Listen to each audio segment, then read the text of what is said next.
দেখতেই পাচ্ছ যে আমি এখন আমগুলোকে ধুয়ে নিচ্ছি, কারণ শঙ্কর এই আমগুলো বাজার থেকে নিয়ে এসছে। তো এখন আমি এগুলোকে ধুয়ে তারপরে ফ্রিজে ঢোকাবো। তা এখন ঘড়িতে বাজে হচ্ছে 11টা। তা এখন থেকে আমি আমার ব্লগিংটা শুরু করলাম। সারাদিন আমার সাথে থাকো আর দেখতে থাকো আমার আজকের ব্লগিং। আজকে যেহেতু রবিবার, তো শঙ্কর তো রবিবার মানেই হচ্ছে মাংস আনবে। এমনি রবিবার ছাড়াও মাংস আনে, কিন্তু আজকে আমি শঙ্করকে বলেছি যে মাংস আনবে না, কারণ কি সোমবার থাকে তো ওই যে মাংসটা খেতে না ভালো লাগে না। তা সেই জন্য আমি বলেছি রুই মাছ নিয়ে আসবে। তো এই যে দেখো শঙ্কর আজকে রুই মাছ নিয়ে এসছে, আর নিয়ে এসছে হচ্ছে লাউ, ওই যে সেই গোল লাউ। চলো তোমাদেরকে একটু দেখাই। এই যে গোল লাউ নিয়ে এসছে, আর আলু শেষ হয়ে গেছিল, তা আলু নিয়ে এসছে। তা আজকে লাঞ্চে করব হচ্ছে এই লাউয়ের তরকারি করব আর ওই মাছের ঝোল করব, ব্যাস এই দুটোই করব। কিন্তু কিছু করার আগেই হচ্ছে আমি তো ওই ইসে করেছিলাম, কি বলে জানি, ওই দিনকার তো দেখলেই যে আমার এই যে এখানকার যে সব পর্দা খুলে গেছিল, তো ওই পর্দাগুলোকে আজকে সকাল সকাল কেচে দিয়েছি এই যে ওয়াশিং মেশিনে। এখন এগুলোকে সব মেলে দিব, কারণ কি বাইরে প্রচণ্ড রোদ, প্রচণ্ড রোদ। চলো আমার সাথে বাইরে, তাহলে পরেই দেখতে পাবে, ঠিক আছে? তা আমি এগুলোকে বের করে নিই, তারপরে তোমাদের সাথে দেখা হচ্ছে। আজকে সকাল সকাল এই যে এটাকে মেলে দিয়েছিলাম, রোদ দেখেছিলাম তো মেলে দিয়েছিলাম। তো এটাকে এখন আমি ঘরে ভাঁজ করে রাখি, তারপরে সব পর্দাগুলোকে মেলে দিব, শুকিয়ে যাবে। এই 5 মিনিটও লাগবে না শুকাতে, এত রোদ। এই যে দেখেই তো বুঝতে পারছো যে কত রোদ একদম। তো এটাকে ভেতরে রেখে আসি, তারপরে আসছি আবার।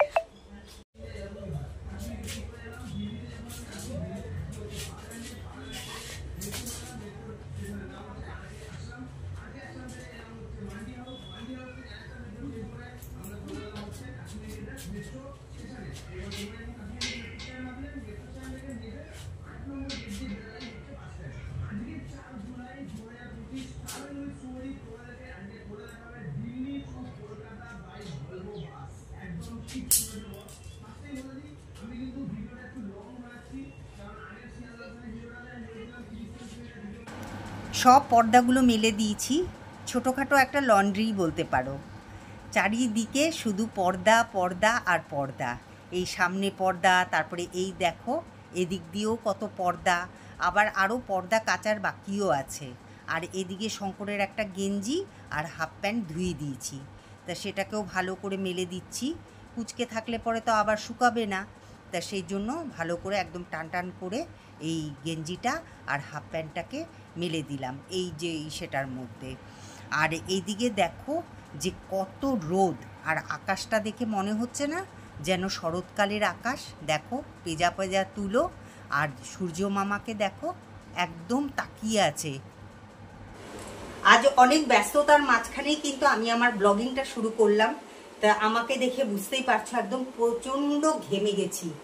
মানে একে তো গরম, তার উপরে একের পর এক কাজ, বুঝতেই পারছো। এখনই জাস্ট ভাত বসালাম, ভাত বসিয়েই এখন এখানে বসে পড়লাম যে এই যে লাউটাকে কাটবো, আর তার সাথে কেটে নেব হচ্ছে এই যে লেবুটা। আর এখানে হচ্ছে অল্প লঙ্কা আছে, আর এখানে কিছু লঙ্কা এনেছে শঙ্কর। তো এই দেখো, তা এই লঙ্কার ডান্টিগুলো সব ছাড়াতে হবে, ছাড়ালে তো অনেক দিন ঠিক থাকে। তা সেই জন্য বসে গেলাম এখন। তা ফটাফট করে আমি আমার সবজিটা কেটে নিই, ঠিক আছে? তোমরা দেখতে থাকো আর সাথে থাকো।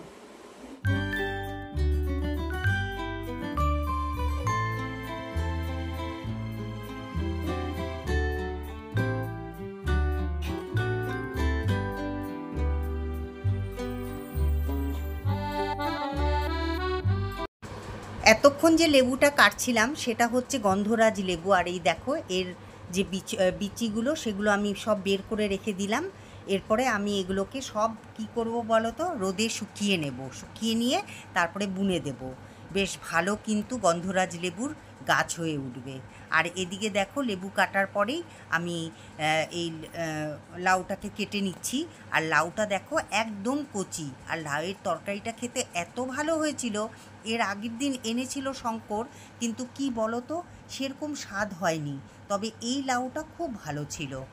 আর লাউটা আমি সিম্পলভাবে করেছিলাম, আমি সিম্পলভাবেই করি, আমি কোনো বড়ি ঠড়ি দিই না, তবে বড়ি দিলে পরে বেশ ভালো লাগে কিন্তু লাউতে, কিন্তু আমি কোনো বড়ি দিয়ে করিনি। আর তাছাড়া ছিলও না আমার ঘরে, আমি বড়ি অত রাখিও না ঘরে। তো যাই হোক, কিন্তু খেতে খুব সুন্দর হয়েছে। দেখতেই পাচ্ছ আমি লাউটা কেটে নিয়েছি আর এদিকে কড়াই বসিয়ে দিয়েছি। কড়াইটা কিন্তু গরমও হয়ে গেছে। এবার কড়াইয়ের মধ্যে দিয়ে দেবো হচ্ছে তেল, আর আমি লাউটাকে রেঁধে নেব।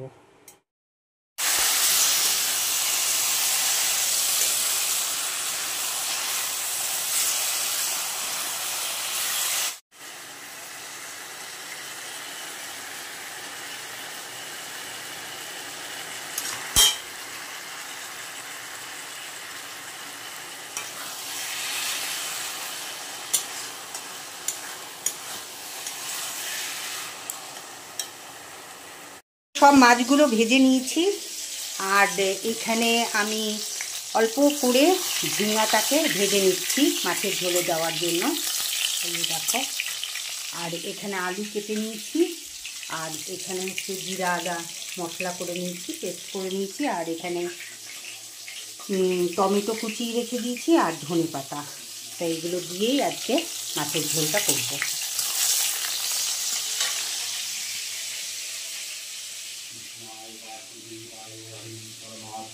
परमेश्वराय गोविंदाय नमो नमः। राधे राधे राधे राधे राधे मांगो।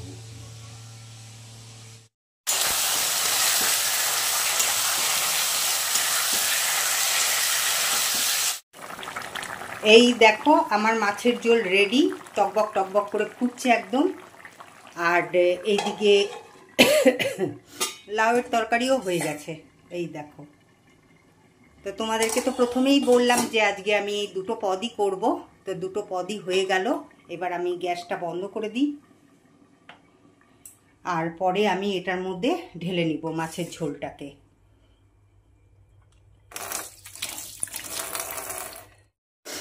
মানে আমি মনে হচ্ছে যে আগুনের গোলার মধ্যে দাঁড়িয়ে আছি, মানে ঘেমে অস্থির একদম, পুরো আমার এই ম্যাক্সিটা না পুরো ভিজে গেছে। এখন আমি যাব হচ্ছে স্নান করতে, আর ওইদিকে তো দেখলেই শঙ্কর পুজো করে নিল। তা এখন স্নান করে আসি, তারপরে খাওয়া দাওয়া করব। গুড ইভিনিং বন্ধুরা, অনেকক্ষণ বাদে কিন্তু তোমাদের সামনে এলাম। আর এখন আমি চুল বাঁধছি। এত গরম কি বলবো তোমাদেরকে, বুঝতেই পারছো যে বৃষ্টি নেই একদম, তো গরম তো হবেই। আর তার উপরে কি বলতো, তার উপরে আসেনি আবার কবিতা। 1 মাস হবে, এই যে 12 তারিখ গেল, এই 12 তারিখে 1 মাস হলো। তার মধ্যে ও 4 দিন আসেনি বিকেলবেলা, 1 দিন আসেনি, মানে আজকে নিয়ে হয়ে গেল 6 দিন। 1 মাসের মধ্যে ও 6 দিনই কামাই করলো, তাহলে ওকে কি রাখবো বলো? কালকে এলে পরেই না করে দিব, ওকে আর কাজে রাখবো না। তো যাই হোক, সব বাসন ঠাসন সব পড়ে আছে। ওর ওয়েট করতে করতে করতে না একটা খবর পাঠায় না কিছু, ওর ওয়েট করতে করতে। আর কি হয়েছে বলো তো, ওর ওয়েট করতে করতে না আমার বাসন ঠাসন কিচ্ছু মাজা হয়নি। তা এই যে এখন আমি রান্নাঘরে যাব, আর সেই সকালবেলায় মটর সেদ্ধ করে রেখে দিয়েছিলাম। শঙ্করের অনেক দিন ধরে খাওয়ার ইচ্ছা যে ঘুগনি খাবো, তো সেই জন্য কালকে তো আবার সোমবার, তো হবে না, তা সেই জন্য আজকে ঘুগনি করব। তো একটুখানি ঘুগনি করি এখন, ঘুগনি করে তারপরে বাসন ঠাসন সব মেজে ফেলবো। তাহলে চিন্তা করো তো কিরকম শাস্তি আমার, কতটা যে একটা খবর পর্যন্ত দেয় না।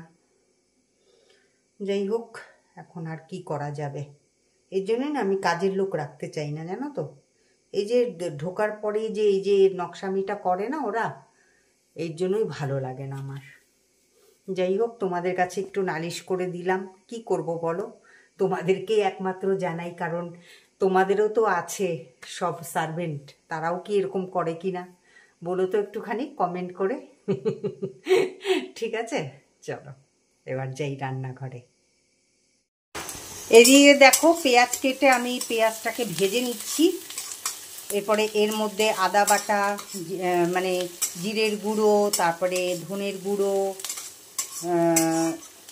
তারপরে আর কি জানি রসুন বাটা সব এর মধ্যে দিয়ে একবারে কষিয়ে নেব। আর এটা তো আগে সেদ্ধ করেই রেখে দিয়েছিলাম, কিন্তু আরেকটু সেদ্ধ করতে হবে বলে আবার প্রেসার কুকারটাকে একটু বসালাম। তারপরে এটার মধ্যে ঢেলে দেব, ব্যাস তাহলেই হয়ে যাবে। তা ঘুগনির এই যে ফাইনাল লুক দেখে নাও। এটার মধ্যে শঙ্কর দই খেয়েছিল, তো বলল যে আমাকে এটার মধ্যে দিতে, তা সেই জন্য আমি বেড়ে দিলাম। তাই এটার মধ্যে কিন্তু আমি একটু লেবুও চিপে দিয়েছি, গন্ধরাজ লেবু, আর ওপর থেকে পেঁয়াজ দিয়ে দিয়েছি আর কাঁচা লঙ্কা। আর এই যে কড়াইয়ের মধ্যে আছে, এই দেখো। এখন আমি শঙ্করের জন্য বেড়ে নিয়েছি, এখন শঙ্করকে দেবো এটা। তা শঙ্করের সাথে সাথে আমিও আমারটা বেড়ে নিলাম, তা এখন খাবো। তা শঙ্কর খেয়ে বলল কিরকম হয়েছে। ভালোই হয়েছে, কারণ দেখতেও ভালোই লাগছে। ভাবলাম যে খেতেও হয়তো ভালোই হবে। তা দেখি আমি একটুখানি খেয়ে দেখি।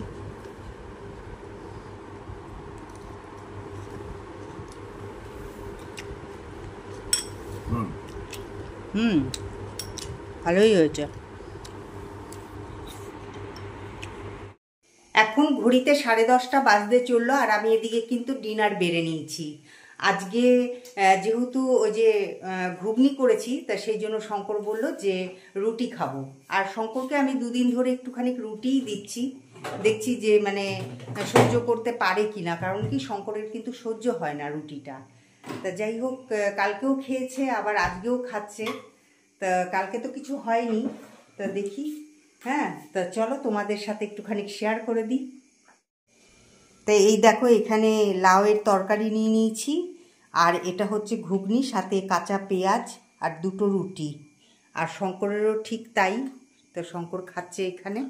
আমি স্টার্ট করব এখন।